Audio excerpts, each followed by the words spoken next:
Hello everyone, today we'll talk about how to fix or how to solve the problem of discard problem on the application of DoorDash. You will click on settings.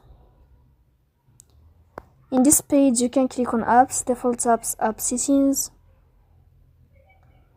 On above you can search about DoorDash and you will enter. Then you can click on first stop and you can click OK. After that you'll enter to the window of storage.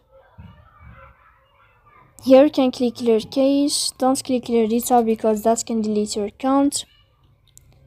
In the end you can turn off your phone and you can wait a moment to turn on your phone again to fix that problem. So please don't forget to support us by like and subscribe.